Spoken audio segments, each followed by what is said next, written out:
Olá, sejam muito bem-vindos ao Gestão Sem Achismo. O propósito desse podcast é agregar valor para as indústrias com o aumento de produtividade, trazendo especialistas de diversas áreas. Então, esse podcast ele nasceu de uma constatação simples e incômoda. A maioria das indústrias tomam decisões com base em opinião, intuição, ou seja, no achismo. E isso tem um custo alto. Então aqui cada episódio vai trazer especialistas de diversas áreas para mostrar que gerir bem não é só questão de experiência ou talento, né? É uma questão de método. E para líderes que querem tomar decisões melhores e de parar de desperdiçar tempo e dinheiro com achismo. Então, porque uma boa decisão, né, começa com uma boa pergunta. Esse é o propósito desse podcast. Bom, me apresentando, primeiramente, né, me chamo Eduardo Satir Elias, sou engenheiro mecânico e consultor especialista em PCP. Eu atuo com o propósito de estruturar o planejamento e controle de produção a fim de aumentar a produtividade industrial com uma visão 360, conectando gestão, processo e tecnologia para trazer mais previsibilidade, controle e eficiência operacional.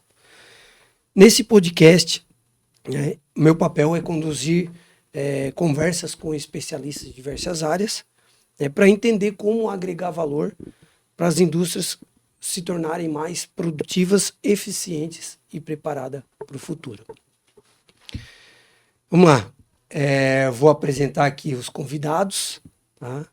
Para enriquecer esse episódio, trouxemos dois convidados com trajetórias bastante relevantes, ambos com experiência em multinacionais, né, o que traz uma perspectiva muito rica sobre como empresas de classe mundial encaram esse desafio, né, da gestão sem achismo. Né.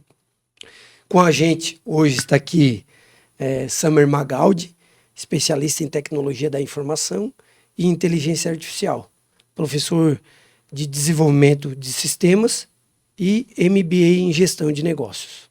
Atua em uma multinacional italiana e trabalha na interseção entre tecnologia e negócio, com o desafio de transformar dados brutos em informação que os gestores utilizam para tomar decisões. Seja bem-vindo, Samer. Obrigado, Satiro, pelo convite. Né? É um prazer estar aqui com vocês para a gente falar desse assunto que a gente vive ele todo dia, né? Então vai ser um bate-papo muito legal. Obrigado.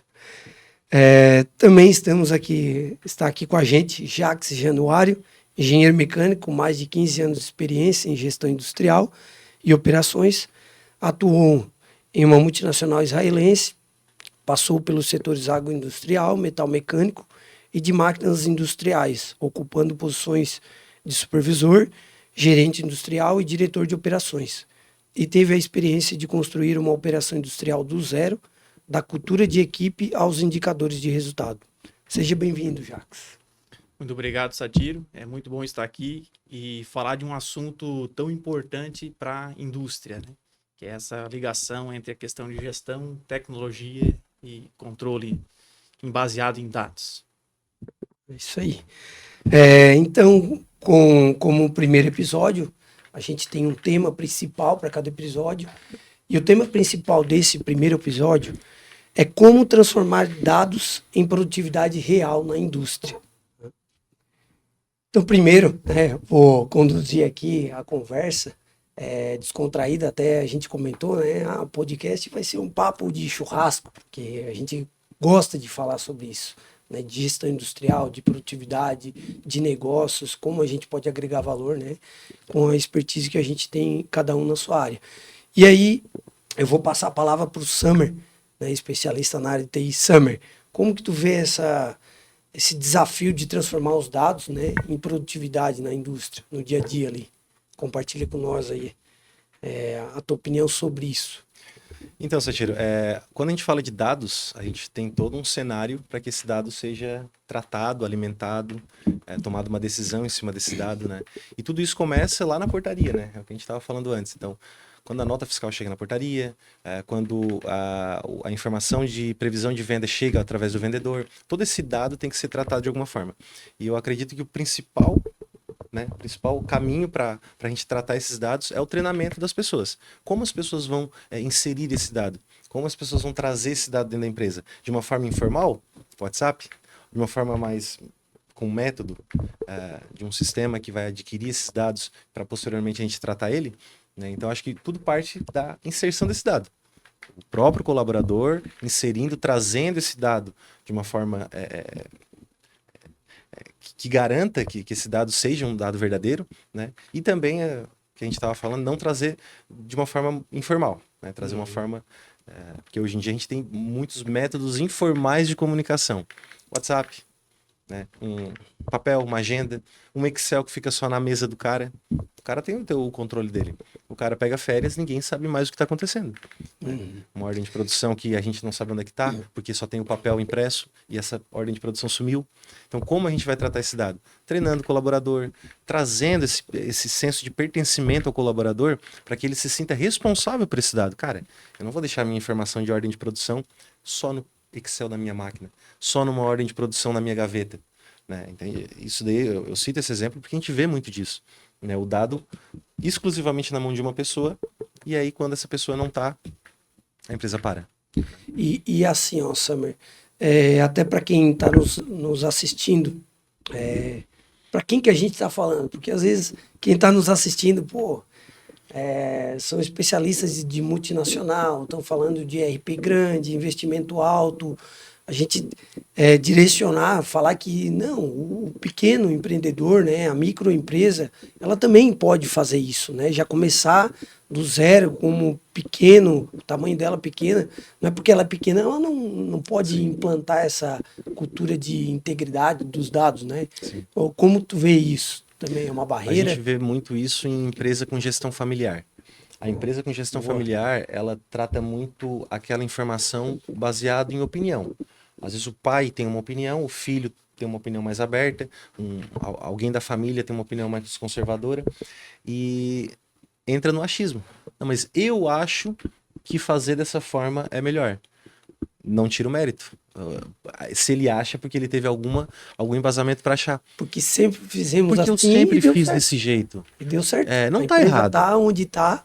Porque eu sempre fiz. Né? É um tema, um termo que a gente conversou antes de começar, que eu sempre trago em reuniões. Muitas vezes a gente usa soluções caseiras para problemas corporativos. A solução caseira vai resolver? Um Excel, uma agenda, vai resolver? Vai. Mas um problema é corporativo. Às vezes aquela solução, ela vai te atender por um período, né? A gestão familiar vai atender por um período, só que em algum momento profissionalizar aquela gestão, por menor que seja a empresa, é o melhor caminho. Ah, mas é caro ter um sistema. O que é caro? Até que ponto é caro? A que preço é barato eu manter o meu controle no Excel? O meu fluxo de caixa, o meu pedido de venda chegando por WhatsApp? Até que ponto que é barato? Né? Às vezes eu vou perder um cliente porque o pedido foi errado, às vezes o meu fluxo de caixa eu não estou tomando uma decisão certa porque ele está sendo alimentado de forma errada, às vezes a minha contabilidade me manda um DRE, eu não tenho sistema, é feito no Excel. Até que ponto é caro, até que ponto é barato? Então desmistificar isso, que o pequeno não precisa de um sistema. Cara, o Jax fez um comentário, até comenta, Jax, o que tu comentou sobre margem de lucro, por exemplo? Até Vamos lá, pegando... vamos deixar o Jax dar a Até opinião pegando- na parte de gestão. Isso, até eu acho que pegando assim o gancho assim do que vem se falando, né? Então, a questão de grandes e pequenas empresas, né? Na minha visão, eu acho que indiferente o tamanho, indiferente como tu começa, ou indiferente o teu sonho, tu tem que pensar o quê? Em gestão. Gestão, a gente sabe que o empreendedor, na minha visão, é o cara que tem a intuição, mas chega um ponto que ele precisa ter a gestão. E essa gestão, muitas vezes, que é a questão do familiar que o Summer trouxe, ele realmente trabalha muito em cima de intuição, né? Então, assim, eu acho que a empresa, indiferente se ela for pequena, com 1, 2, 3, começou com pouquíssimos funcionários, desde ali, se ele já começar a trabalhar com dados, e ele não precisa ter os mesmos dados que uma empresa grande, ele precisa ter os dados necessários para ele fazer uma boa gestão. Esse é um ponto da visão que eu vejo sobre a questão de ter uma boa gestão. Então, não importa, se eu for uma empresa pequena, mas eu precisar apenas de 2, 3 tipos de dados para me tomar a decisão certa, vamos trabalhar para ter aquilo. A gente entende que quando tem uma empresa grande, tu tem que ter N dados.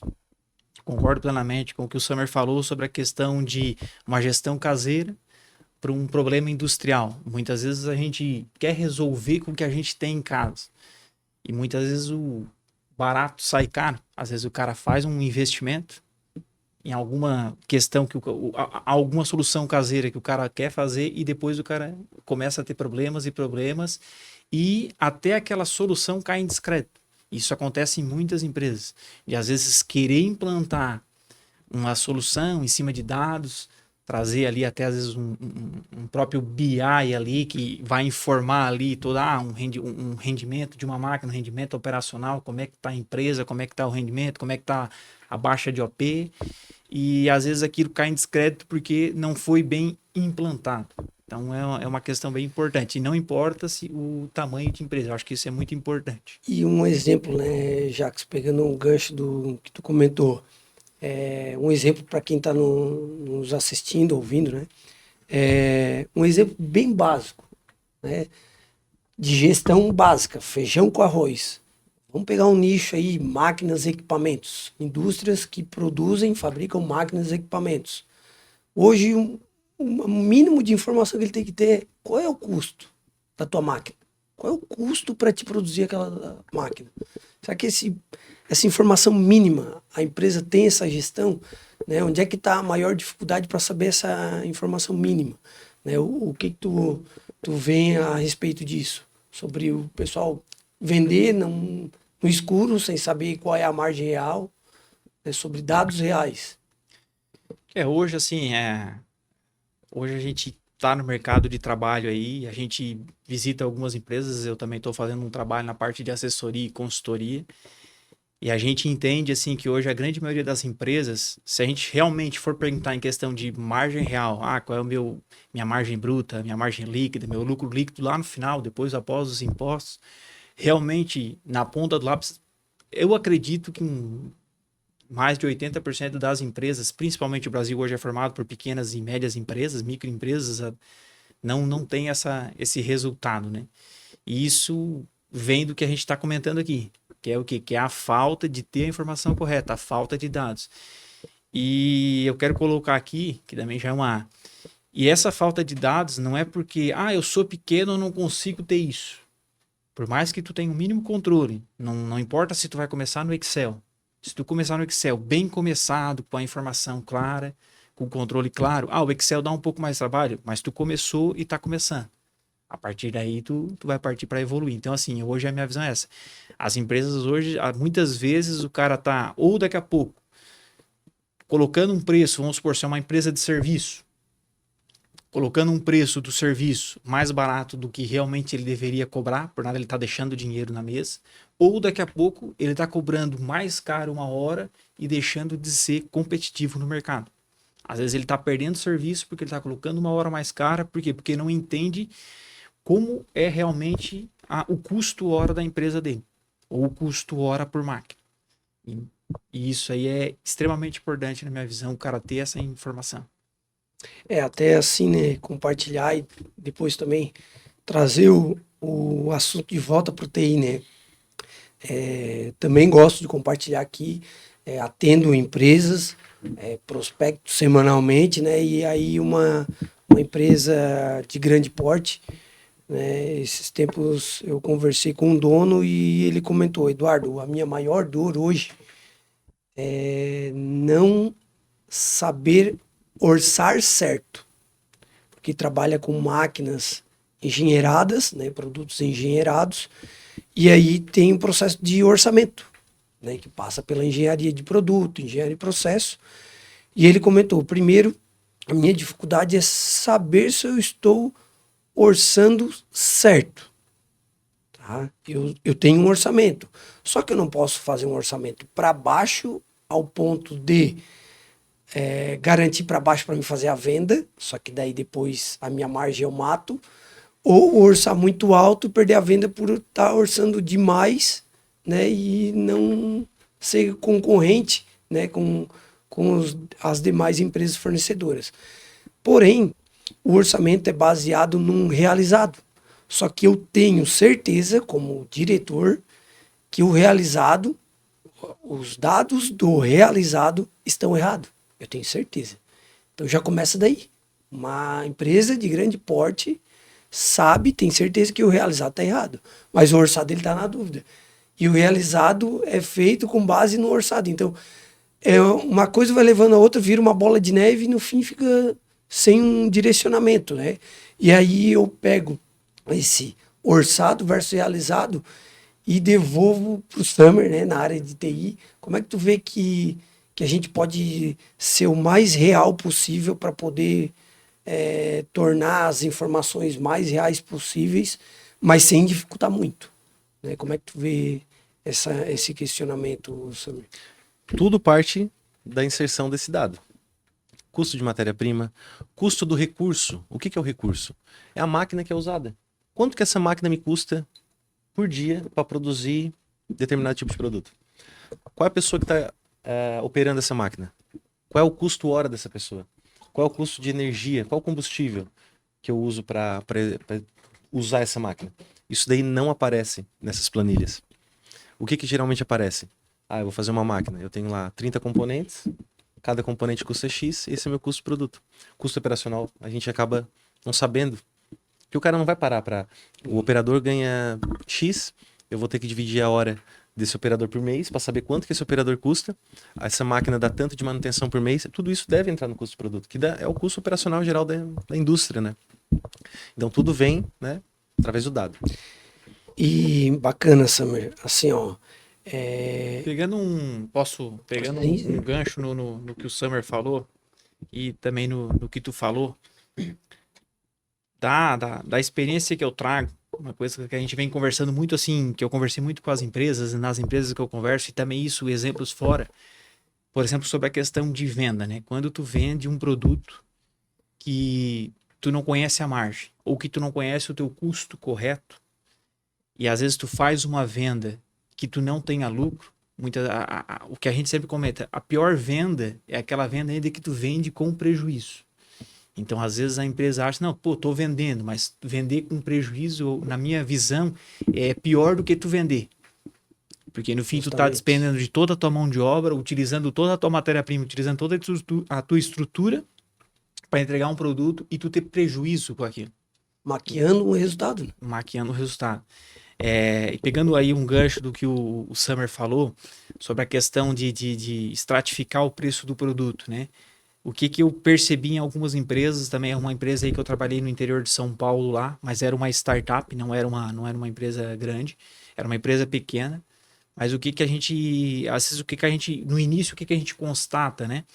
Que muitas vezes o cara se baseia só num custo da matéria-prima, que é ali, para alguns é o CMV, para outros é o CPV, enfim, e esquece muitas vezes o custo operacional, que é a questão do quê? De todos os teus custos fixos, os teus custos variáveis, né? E o cara tem que entender muito bem isso para realmente tu fazer um preço competitivo. Porque, querendo ou não, se tu tem um preço um alto valorado, muitas vezes tu vai estar perdendo venda, porque tu tá, eu tô com uma margem boa, mas tu tá perdendo venda por questão de preço, né? E muitas vezes a questão tu tá tendo prejuízo na venda. Então aí entra a questão do quê? De realmente ter esses dados muito bem elaborados para que tu tenha uma boa, digamos assim, uma boa estrutura de custo de produto para que tu realmente forneça um preço competitivo para o mercado. E um preço competitivo é o preço que tu tenha o lucro, mas que tu tenha competitividade com os teus concorrentes. Bacana. Vamos puxar a conversa para um lado de cases. Vamos lá. Cases para a gente compartilhar, né, com quem está nos assistindo. Cases práticos sobre transformar o dado num aumento de produtividade ou numa gestão mais concreta, né? Vamos lá, Summer. Tens algum case para compartilhar com a gente de alguma melhoria que foi feita na gestão industrial ou utilizando alguma ferramenta, seja IA, né, por exemplo, para tomar decisão com IA, por exemplo, conversando com RP para quem talvez não conheça, né, é um sistema né? Onde vai...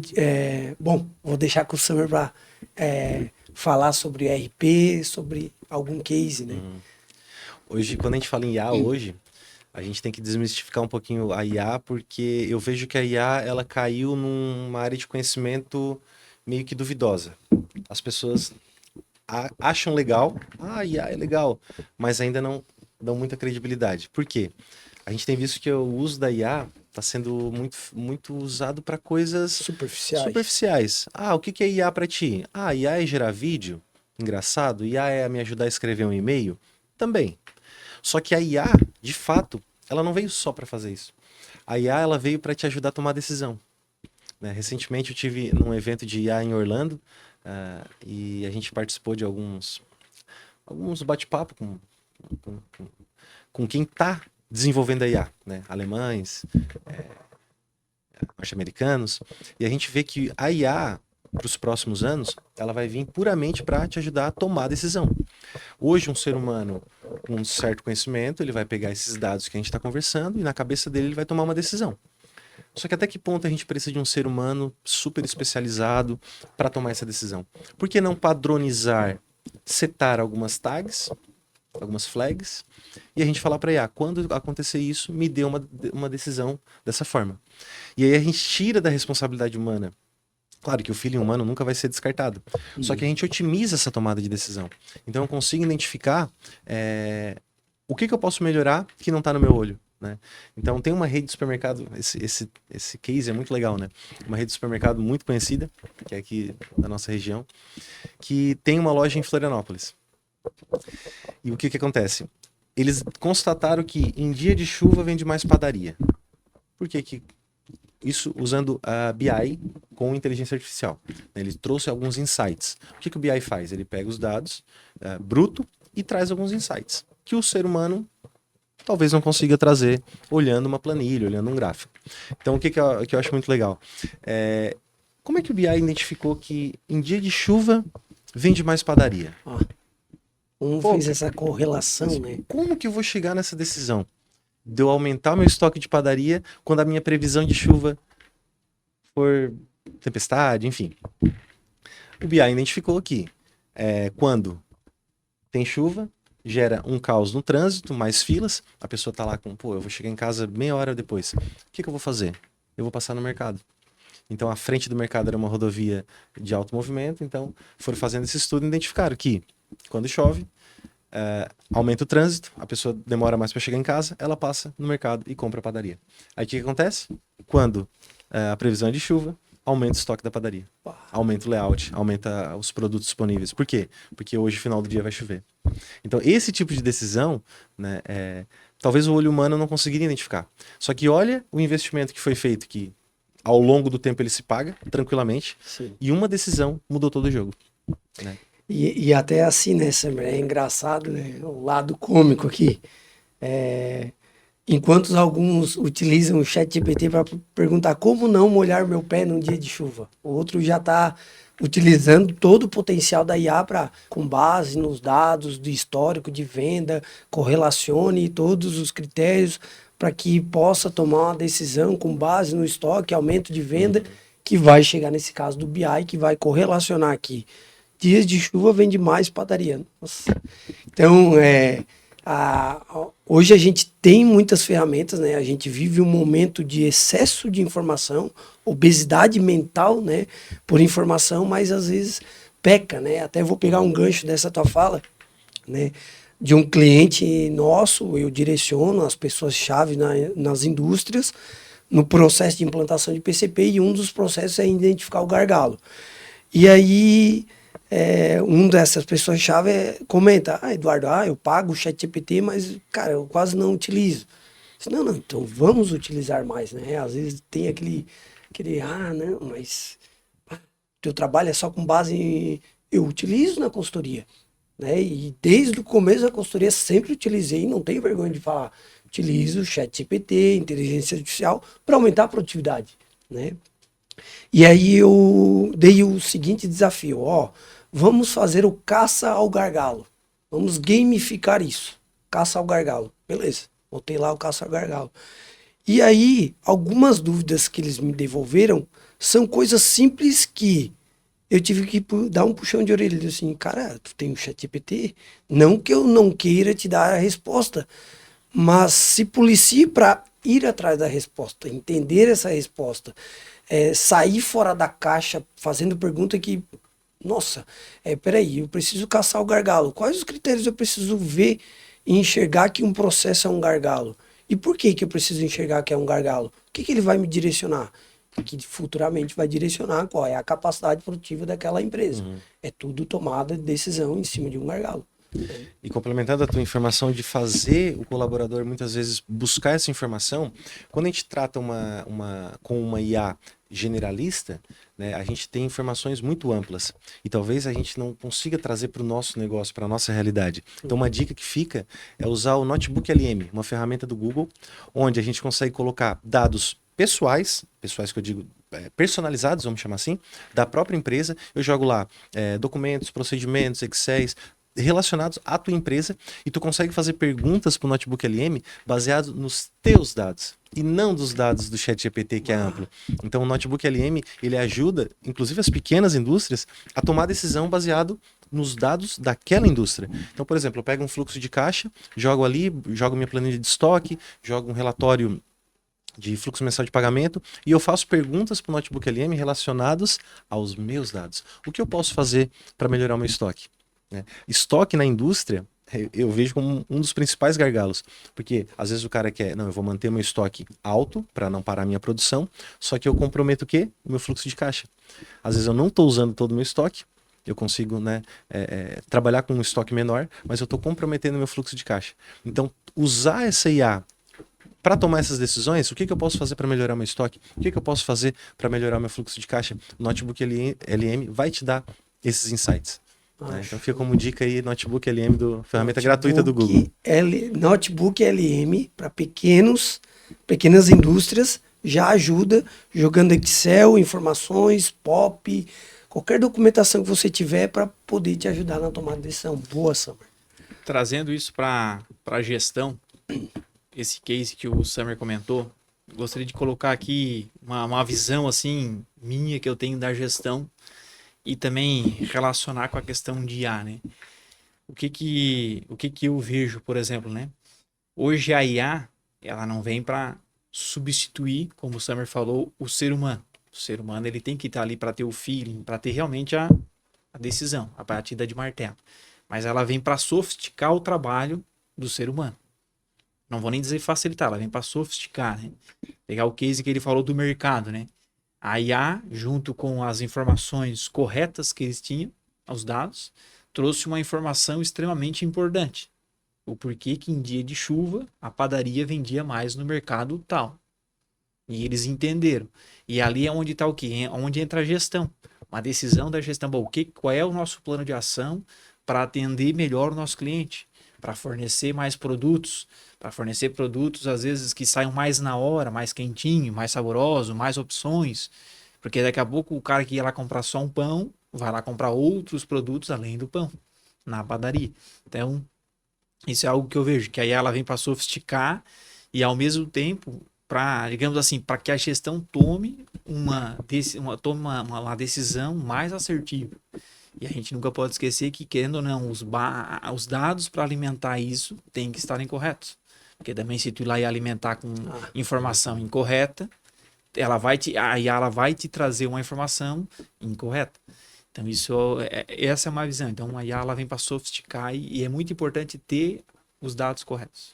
E assim, Jacques, tens algum case que tu gostaria de compartilhar conosco da multinacional sobre gestão, aumento de produtividade, como tu conseguiu talvez pegar um dado, levar para o chão de fábrica e aumentar a produtividade de um equipamento específico, enfim? É um case que eu acho que é extremamente interessante a gente citar aqui. Ele vai envolver bastante a questão de processo. Processo, eficiência no processo é a parte fabril, né? Enfim, na época que a gente estava lá, já fazem alguns anos, né? E nem tinha muita questão de IA difundida. A empresa era uma empresa extremamente carente na informação de dados. Então, realmente, o cara vai, como se diz outro, vai bater perna no chão de fábrica e entender o que tem no chão de fábrica, o que a gente pode vir para mensurar alguma coisa, né? E ali, junto com a equipe, a gente entendeu que tu tinha máquinas muito boas, que faziam um trabalho, mas que eram feitos manualmente. Então, primeiro nós temos que entender, pô, o porquê que era aquilo, né? Se era uma questão de desconfiança ou não. Mas o que a gente entendeu? O trabalho que foi feito, a gente conseguiu fazer uma melhoria de processo, conseguiu fazer um trabalho em cima cultural nas pessoas, que eu acho que a questão de cultura na empresa, ela manda muito, essa questão cultural, onde a gente conseguiu sair de 6 máquinas produzidas anos para 12 máquinas produzidas por ano, com a mesma quantidade de pessoas. Não foi aumentado o número de funcionários ou não era feito turnos a mais de montagem. Era com as mesmas quantidades. O quê? Apenas fazendo ajuste nos processos, melhoria de processo. Jacques, assim, para a gente ter um melhor entendimento, números, tu tens alguns números, até para quem está nos assistindo entender como que tu iniciou, até contextualizando, tá? Tive o prazer de trabalhar junto com o Jacques, né? Eu na área de PCP, o Jacques na gestão industrial do Parque Fabril, e eu lembro quando a gente chegou era mato, né? Eduardo, tenho 2 notícias para ti, né? Inclusive foi o Jacques que fez esse convite, né? Para ir trabalhar no interior de São Paulo, mais precisamente em Oswaldo Cruz. E em Rinópolis, aliás, né? Oswaldo Cruz era onde a gente morava. E era uma outra cultura, né? Diferente aqui da região sul de Santa Catarina. E a gente tinha um desafio, né? Trabalhar com essa cultura diferente. E só para contextualizar, né? Então a gente trabalhou juntos nessa empresa e era tudo mato. E ele falou assim: ó, nós temos 2 coisas. Primeiro, a gente vai começar do zero. Tá? Então, vamos ter autonomia para a gente tomar a melhor decisão e formar esse caminho. E outra, a gente tá suportado por um bom RP, né? Que a gente já estava acostumado a trabalhar com esse RP bem robusto. Então, esse era 2 direcionamentos, né?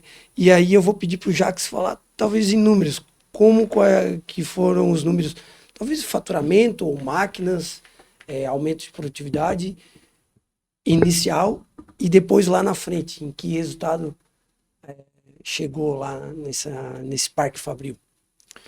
Então, né, quando a gente chegou lá, assim, qual era a informação que a gente tinha? Era aquela informação informal, né? Que era o que o pessoal tinha, o que tinha no caderninho ali, né?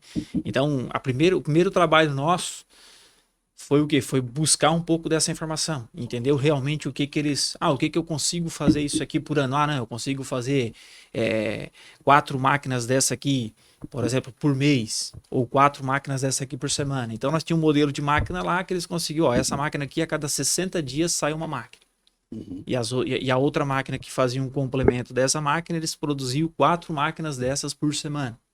Só que o que eles precisavam era muito mais, né? E o trabalho que foi feito lá em questão tanto de aplicação de métodos, né? Sistemas, apesar de a gente não ter todo digamos assim, a coisa organizada, mas os sistemas que foram usados, o Kanban, o sistema que a gente usou de métodos, as rotinas que a gente criou lá, né? A gente passou, por exemplo, de uma máquina a cada 60 dias para uma máquina a cada 30 dias. Então, produzimos o dobro, né? De máquinas ao ano. E a outra máquina que fazia um complemento dessa máquina, a gente passou de 4 máquinas por semana para 10 máquinas por semana. O que foi feito? Cara, foi organizado a informação, foi criado rotina, foi utilizado métodos na produção, entender o que? O processo atual e começar a propor um processo futuro. E tudo com a informação que a gente tinha, que a gente buscou, que o pessoal nos forneceu essa informação e a gente fomos aplicando o Kanban onde a gente viu que havia uma necessidade e era necessário e aquilo ia facilitar a vida deles, aplicando melhoria de projeto no próprio maquinário para reduzir a questão de tempo de montagem. Então foi onde a gente viu tipo assim, a empresa ela saltou, se a gente pensar em números, ela praticamente dobrou o faturamento. Se ela tem uma capacidade de faturamento de 2 milhões mês, a gente vai passar para 4 milhões mês aí. Em questão de 90, 120 dias foi feito todo esse trabalho, sendo que nos 2 primeiros anos que a gente ficou lá, a gente entregou 12 máquinas novas por ano. Foi um baita desafio e foi um baita case, né? Eu lembro até pegando um gancho, né, dessa experiência, eu lembro que a gente ia no chão de fábrica, né? Era ir no chão de fábrica. Eu lembro que conversando com um líder de montagem, falei, ó, fulano, seguinte, hoje faz quantas máquinas, né? Uma máquina complementar à máquina principal, para vocês entenderem, né? Hoje, quantas máquinas dessa consegue fazer por semana? Ah, Eduardo, a gente consegue aí fazer umas 4 por semana, foi o que o Jacques comentou, né? Ou seja, nenhuma por dia fazia. Tá, mas o fulano, se tu tiver tudo na mão e pensar que a tua montagem é uma linha de montagem, igual um carro, né? Igual uma linha de montagem de carro. Se tiver tudo na mão, tu acha que tu consegue fazer pelo menos uma por dia? Não, uma por dia eu faço. Mas daí tem que ver a parte elétrica e tal. Não, não. Vai vir tudo na mão. Tudo, tudo. Não é nem um fio a mais nem a menos. Tudo na mão, do teu lado. Vai botar um trilho aqui, imagina um trilho, uma máquina atrás da outra e com parafusadeira aqui e tal. Mas daí tem que ver a parte de lixar. Não, não, não. Não vai fazer retrabalho nenhum. Só vai montar. Ah, consigo uma e meia talvez por dia? Não, 2. Ah, não sei. Enfim, começamos esse instigar o colaborador, né, que tinha uma cultura diferente, né, de não ter essa visão de linha de montagem. Começamos a maquinar aquilo ali. Aí começamos todo um trabalho de estrutura de produto, padronizar junto com a engenharia, né, Jacques? Parte de modularizar o equipamento. Então, eu acho que uma das coisas assim, que fez também, mudou um pouco a nossa visão, foi modularizar equipamentos, e também é uma dica, né, que a gente dá, que eu posso falar, né, com propriedade, porque a gente já fez isso, não é achismo, né, é colocado em prática, é modularizar um equipamento, por mais que, mas a gente fabrica máquinas sobre demanda, modulariza, né? Depende do cliente, é 6, 9, 12 metros. Faz módulos de 3 em 3 metros, 2 em 2, enfim. Né? Faça uma configuração onde módulo de 2 e 3 metros. Opa, se é 2 é um módulo de 2, se é 3 é um módulo de 3, se é 4 são 2 módulos de 2, se é 5 é um módulo de 2 e outro de 3. Então padroniza, né? Modulariza, aliás, né? A máquina foi um ganho, né? Enfim, resumindo, implantamos o Kanban, conseguimos modularizar, implantamos o Kanban, cerca de 80% da máquina era padrão. O que não era padrão, eu lembro que a gente terceirizou, até para manter a alta produtividade da linha, né? E a gente conseguiu esse resultado, né? De 4 equipamentos por semana para 10. Então a gente não fazia nenhum por dia, a gente conseguiu fazer 2 por dia, né? E era previsível. Então a gente só falava, vendas, comercial, só manda pedido. Só manda pedido aí, então muda o jogo. Imagina, né? Tu fica brecando a vendas. Não, peraí que eu não dou conta de entregar isso. E muda o jogo para vendas. Ó, tia Ligera aqui, o negócio aqui tá cuspindo equipamento, né? Então, foi um baita case, né? Para compartilhar, pegar um gancho dessa fala do Jacques. E também agradecer pela oportunidade, né? Eu acho acho que é algo que a gente vai levar, né, nas nossas assessorias, consultorias, né? Então, foi um baita case de aumento de produtividade. Claro que, infelizmente, na época a gente não pensava em detalhar tantos números para hoje estar falando de cabo a rabo quais foram os aumentos de produtividade, mas isso foi concreto, né? Algo que a gente leva até hoje de ensinamento, né? Não sei se tu queres dar mais um adendo sobre essa experiência, né? Eu acho que Jacques? Compartilhar. acho que é importante assim, né? A experiência que a gente vem, como o Satiro comentou, então hoje eu tenho aí mais de 15 anos de experiência, eu considero aí de chão de fábrica, né? Porque o cara trabalha muito no chão de fábrica. E quando a gente chega hoje para falar aqui em gestão sem achismo, com base em dados, é porque a gente já passou muito por uma gestão em cima de intuição, de opinião, de tentar olhar feeling. Por quê? Porque nós não tínhamos dados. Mas eu vejo que isso, assim, para quem já passou por isso, vê o quanto é importante tu ter a informação certa para tu tomar a decisão certa. E realmente não ter a gestão sem achismo. Realmente tu, assim, ó, parar de ter gestão por intuição e realmente ter gestão por dados, gestão por métodos.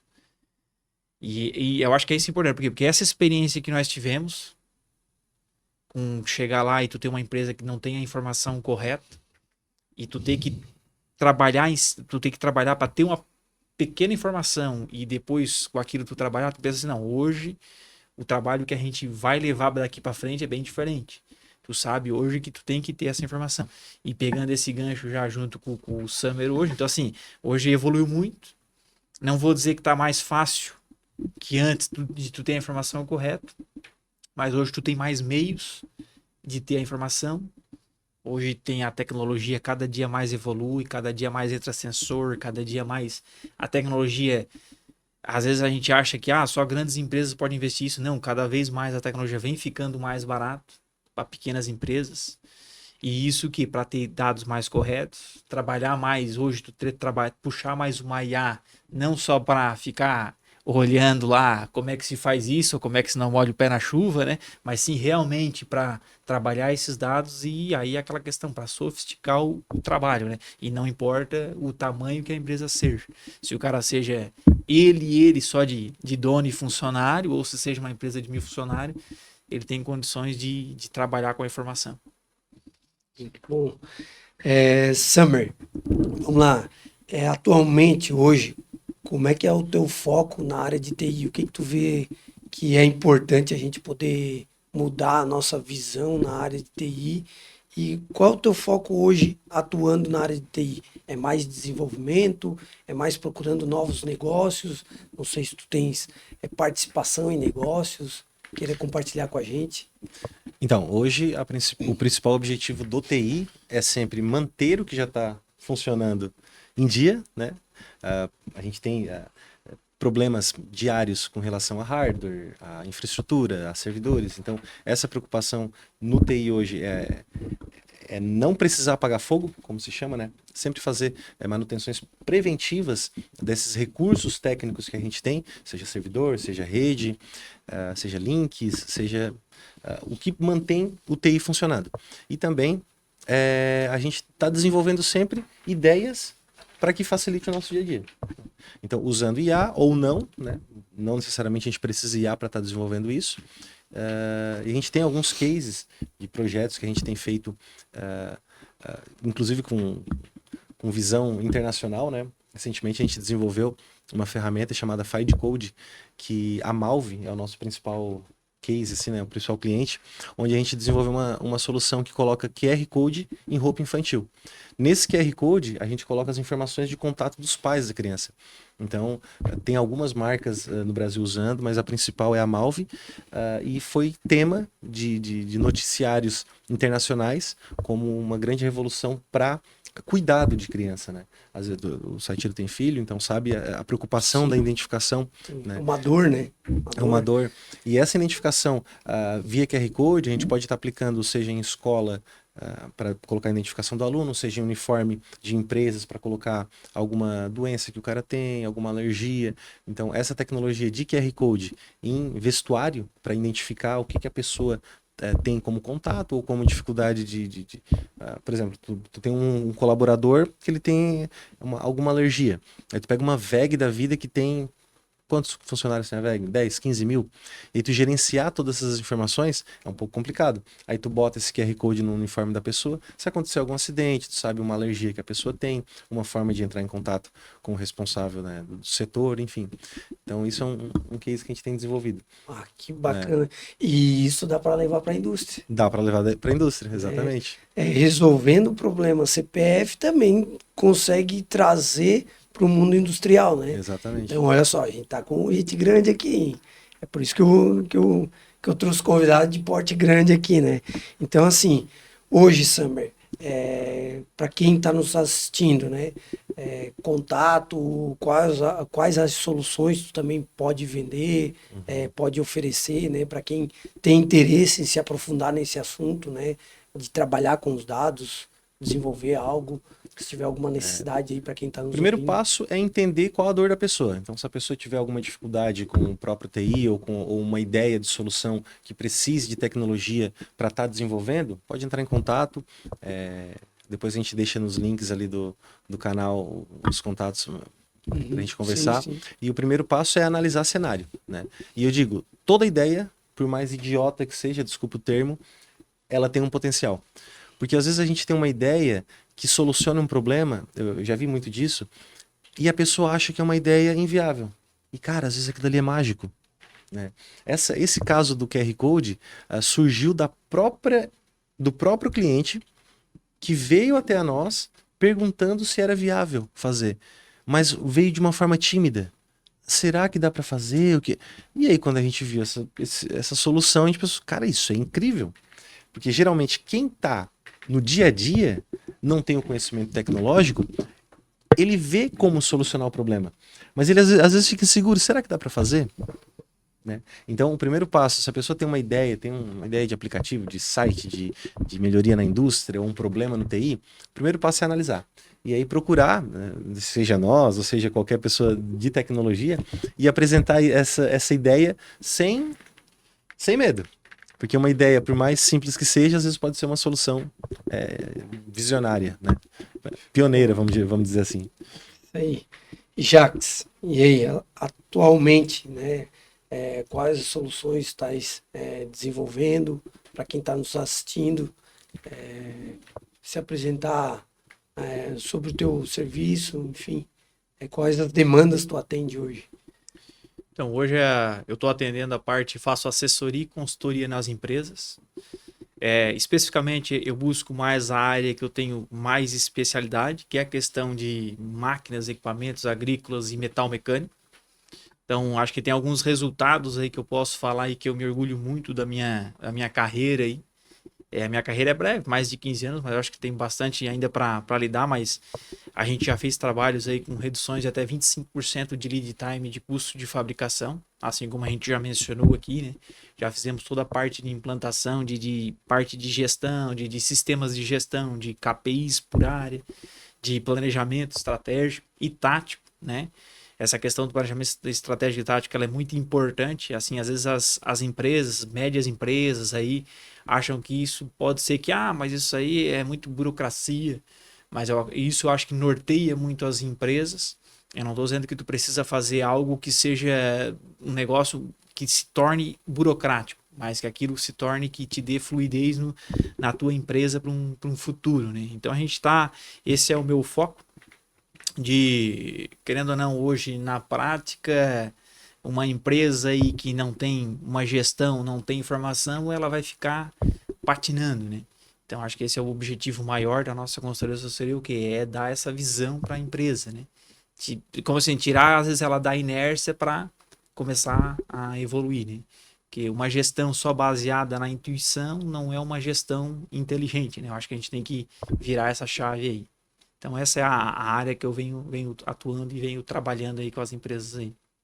Então, a gente também vai deixar na descrição do vídeo, né, os links para contato, tanto do Summer quanto do Jacques. E pegando um link, né, por mais que a gente falou em BI, né, um dashboard para gestão, bonitinho, né, vou falar por mim, tenho uma experiência num atual cliente onde a gente implantou um sistema robusto, né, durou aí uns 6 meses, foi uma implantação muito rápida, né, e a gente criou um BI para gestão de estoque e gestão de ordens de produção, porque o meu foco é mais na implantação e estruturação de PCP, só que tem um detalhe, o BI por si só é só a ponta do iceberg, né, daí como o Jacques falou, o Jacques trabalha na estruturação de toda a informação para o financeiro ter um DRE num BI, que daí entra o Summer, né, que vai fazer essa conexão da tecnologia, traduzir esses dados em BI. Ok. Só que tem o trabalho de estruturar. Então, às vezes, eu falo assim, mas tem um concorrente que vende essa solução, ou até ontem mesmo, né, compartilhamos num grupo nosso aqui do podcast, porque agora veio uma solução de um PCP inteligente e tal. Não, peraí, isso aí é a ponta do iceberg. Será que lá na base os caras vendem também a solução de estruturar para isso funcionar? É aí que tá a pegada, né? Aí que separa os homens dos meninos, né? Quem é que tem a expertise de ir lá, começar do zero, treinar o pessoal, mudar a cultura, trazer todo mundo para uma visão 360 de gestão, processo, tecnologia, começar o feijão com arroz, o basicão, o Kanban ali com uma etiquetinha, né, para aumentar a produtividade. E depois, lá na frente, 6 meses depois de uma implantação de um RP, passar por um inventário, o pessoal pegar, parar, né? Poxa, Eduardo, lá no dia 1, tu já estava com a visão de hoje, que é uma coisa que a gente não tinha e hoje está tão claro para nós. Isso é gratificante para nós que trabalhamos com assessoria, consultoria, soluções industriais, né? Isso é gratificante demais. Eu acho que nem tem preço isso. E tu leva, né? Todo mundo junto, todo mundo que participa cresce junto com essa implantação, né? Eu estou pegando um exemplo prático e pontual de implantação de um novo ERP dentro de uma indústria onde tem que mudar uma cultura de trabalho. E por mais que, né, hoje tenha se trabalhado com esse novo ERP, nesse exemplo que eu estou dando, ainda tem funcionários que numa operação utilizam o caderninho. E aí vem um outro desafio. Mas aos poucos a gente vai lapidando, né? Entendendo por que eu utilizo o caderninho. Aí eu vou lá junto com ele, abro uma ordem de serviço e vejo. Poxa, para cada ordem de serviço ele tem que cadastrar um equipamento. Mas, pô, essa ordem de serviço é um cliente que chegou no carro dele com uma roçadeira que precisa de uma manutenção, não é um equipamento da fábrica, né? Então, aquele ERP está direcionado para uma montadora, para uma concessionária, às vezes, né? Que é uma garantia, aí tudo bem, mas na realidade do dia a dia da empresa não se faz necessário. E aí tu vê por que a pessoa não sai daquela cultura do caderninho, porque daí dificulta. Então, é aquilo que eu perguntei para o Summer, né? Como que a gente pode fazer para tirar o caderninho, né? Para romper essa barreira entre o caderninho e o ERP. Então, o Summer veio aqui, se apresentou, falou os cases, né? Então, se você tem esse desafio, né, chame um especialista, né? Não necessariamente nós, mas a gente está trazendo esse assunto à tona porque é uma dor da indústria. Poxa, eu estou usando o caderninho, se incomode com isso. E eu acho que o X da questão aqui é o comodismo, tá? E eu falo para todo mundo que participa de um projeto novo de implantação de PCP, de inventário, de implantação de Kanban, de Lean, aumento de produtividade, né, que é a nossa área também, uma das áreas, né, uma das vertentes, sai fora da caixa, não se acomoda, né, se cobre no sentido de, pô, dá para melhorar? E outra coisa, né, aquela frase do Cortella, né, faça o teu melhor nas condições que você tem até não ter melhores condições para fazer melhor ainda, né? Então não deixa de fazer, porque tem um dos clientes, às vezes eu escuto assim, Eduardo, mas esse dado ele não está correto, não está 100%. Não, mas peraí, é o dado que a gente tem, vamos começar com isso. Aos poucos a gente vai refinando ele, né? Comece, é aquilo que o Jacques comentou, né? Cara, a gente não tem um dado perfeito, mas começa com uma planilha de Excel, começa com o mínimo que você tem, porque aí você vai refinando, né? É a cultura de melhoria contínua, né? Essa cultura. Então aqui finalizando, né? Chegando ao fim do nosso episódio 0, né? Agradecer a presença novamente do Summer, compartilhando sua expertise, do Jacques, né? Mensagem final aí, Summer, para quem está nos ouvindo aí. Mensagem final, pessoal, não desistam de melhorar a cada dia. Não desistam, estudem, se aperfeiçoem, busquem informação. Não é porque você não é de tecnologia que você não pode estudar assuntos relacionados à tecnologia, né? Não é porque você é de um PCP que você não pode estudar IA. Então estude, né? Hoje é tão gostoso a gente estar aprendendo coisa nova, ser produtivo, ser eficiente, trazer produtividade para o local que a gente trabalha, né? Então a dica é estude, se aperfeiçoe, busque conhecimento e faça melhor todo dia. Isso aí, Summer Magaldi, muito bom, muito bom. Vamos lá, Jacques, mensagem final aí. Eu acho que a mensagem final, assim, tem muitas coisas para falar, mas podemos falar um pouquinho, é a questão de não normalizar o problema. Eu acho que os donos de Boa. empresa, eu acho que não podem normalizar o problema.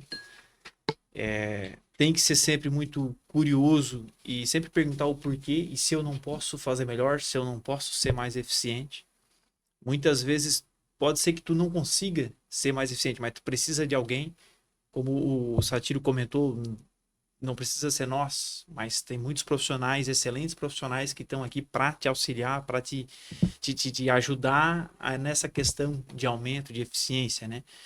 E realmente sair dessa questão de uma gestão por intuição e realmente uma gestão sem achismo, uma gestão inteligente. Realmente pegar esse gancho, pô, vamos. E eu acho que aqui, novamente agradecer, acho que foi muito bacana esse bate-papo, esse primeiro bate-papo. E de estar aqui, conversar um pouquinho do assunto que a gente vive o dia a dia, né? Então, muito obrigado aí, obrigado a todos aí. Grande abraço. É isso aí, pessoal. Vou deixar também a minha mensagem final, é que se pergunte como a gente pode começar hoje, fazendo com o que a gente tem. Eu acho que é a intuição aqui desse podcast, despertar em você, né, que trabalha na indústria, gestor industrial, trabalha também no chão de fábrica, enfim, sempre fazer mais do que você é pago para fazer, porque você vai se destacar, né? Não ficar no mediano, né, em cima do muro. Então é isso aí, né? Finalizar por aqui, agradecer e nos acompanhem para próximos episódios como este. Obrigado pela atenção e até a próxima.